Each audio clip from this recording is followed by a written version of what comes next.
Halo semuanya, perkenalkan saya Graciela Silvana Sharon dari Bina Nusantara University. Pada kesempatan kali ini saya akan menjelaskan mengenai bagaimana pemilihan lokasi dan tata letak yang tepat dalam sebuah bisnis. Memiliki lokasi yang tepat untuk bisnis dapat menjadi sumber keunggulan kompetitif yang penting.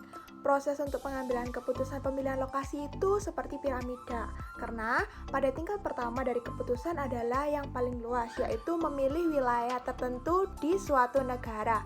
Langkah pertama dalam menyeleksi lokasi yang terbaik adalah berfokus pada level wilayah. Wilayah di suatu negara itu dipilih sesuai dengan karakteristik yang diperlukan oleh bisnis tersebut. Nah, pada tingkat yang paling luas, biasanya menentukan wilayah mana dari suatu negara yang mengalami pertumbuhan besar. Pertama adalah memilih negara bagian. Setiap negara bagian atau daerah otonomi memiliki kantor dinas pengembangan ekonominya sendiri yang mengurusi masalah pembukaan bisnis baru di wilayahnya.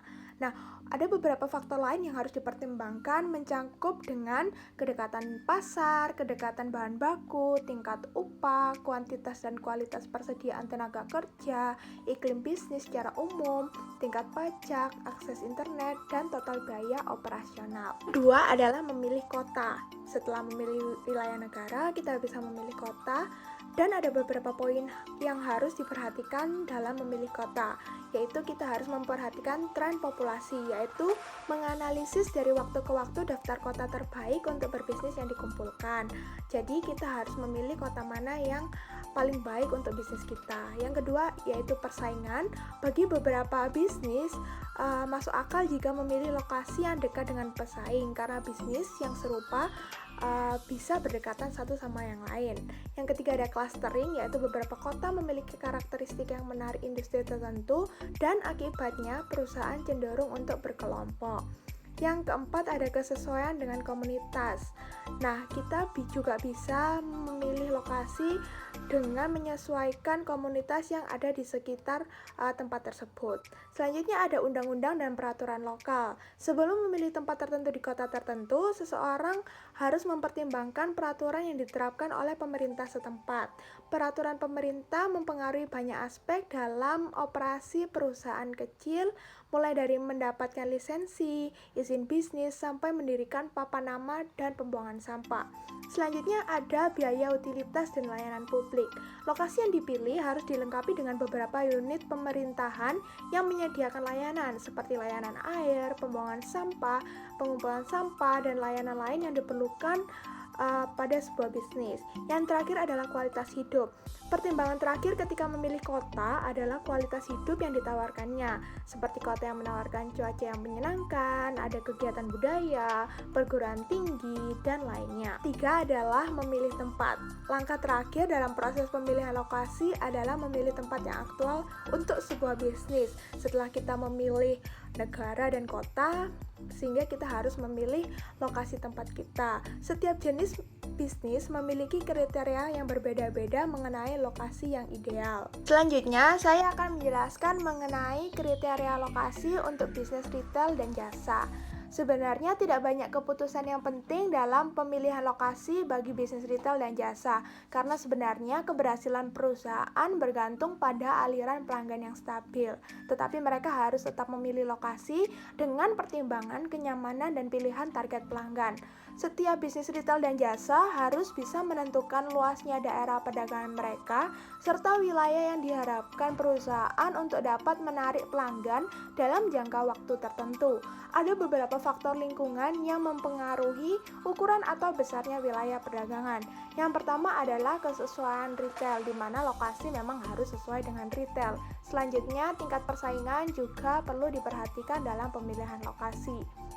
Selanjutnya, ada indeks kejenuhan retail, yang merupakan ukuran terbaik dari tingkat kejenuhan di suatu daerah, yang memperhitungkan baik jumlah pelanggan maupun intensitas persaingan di suatu daerah tertentu.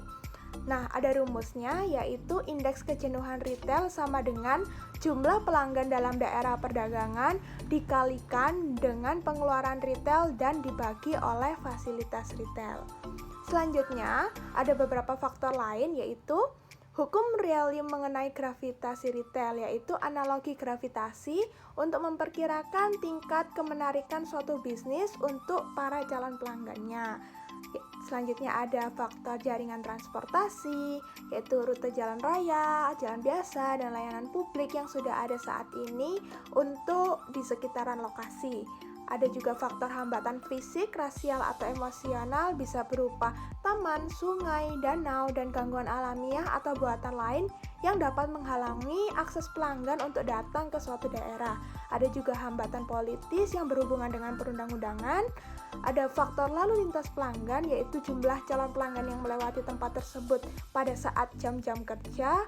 Ada juga faktor ketersediaan tempat parkir yang memadai, reputasi lokasi, ruang untuk perluasan, dan visibilitas. Selanjutnya saya akan menjelaskan mengenai lokasi usaha untuk bisnis retail dan jasa. Terdapat beberapa daerah utama yang dapat dipilih untuk dijadikan lokasi ideal oleh bisnis retail dan jasa. Beberapa tempat itu adalah Central Business District atau pusat kota. Selanjutnya juga bisa di lokasi di sekitar lingkungan tempat tinggal, atau pusat perbelanjaan dan mall, atau dekat dengan pesaing. Dan yang terpenting bukan daerah terpencil dan bisa jadi berbentuk bisnis rumahan. Selanjutnya saya akan menjelaskan mengenai lokasi usaha untuk usaha manufaktur. Kriteria keputusan pemilihan lokasi untuk bisnis manufaktur sangat berbeda dari bisnis retail dan jasa. Akan tetapi, keputusan tersebut memiliki dampak yang sama besar pada keberhasilan perusahaan. Yang pertama adalah zona perdagangan luar negeri, di mana zona perdagangan luar negeri bisa menjadi lokasi yang menarik bagi para manufaktur kecil yang lebih terlibat dalam perdagangan luar negeri dan mencari cara untuk meminimalkan biaya masuk yang harus dibayar untuk bahan baku dan komponen yang diimpor dan barang-barang yang diekspor. Yang kedua ada zona pemberdayaan. Sebenarnya zona ini awalnya diciptakan untuk mendorong perusahaan agar mau berlokasi di wilayah yang secara ekonomi lemah, karena zona pemberdayaan menawarkan keringanan pajak pada perusahaan atas investasi yang ditanamkan di dalam zona tersebut. Yang ketiga ada inkubator bisnis. Inkubator bisnis merupakan sebuah organisasi yang menggabungkan ruang sewa berbiaya rendah dan fleksibel dengan berbagai jasa atau layanan pendukung untuk perusahaan kecil. Yang terakhir, saya akan menjelaskan mengenai pertimbangan tata letak dan desain. Setelah memilih lokasi untuk bisnis, berikutnya adalah perencanaan tata letak yang tepat untuk bangunan agar dapat memaksimalkan penjualan atau produktivitas kerja dalam suatu bisnis. Ada beberapa faktor yang memiliki dampak yang besar dalam suatu tata letak dan desain bangunan, yaitu ukuran bangunan, konstruksi dan tampilan luar bangunan, pintu masuk perusahaan, papan nama perusahaan, interior bangunan, dan pencahayaan serta peralatan perusahaan. Sekian penjelasan dari saya mengenai bagaimana cara memilih lokasi dan tata letak yang tepat dalam sebuah bisnis. Mohon maaf apabila ada salah kata. Terima kasih sudah menonton.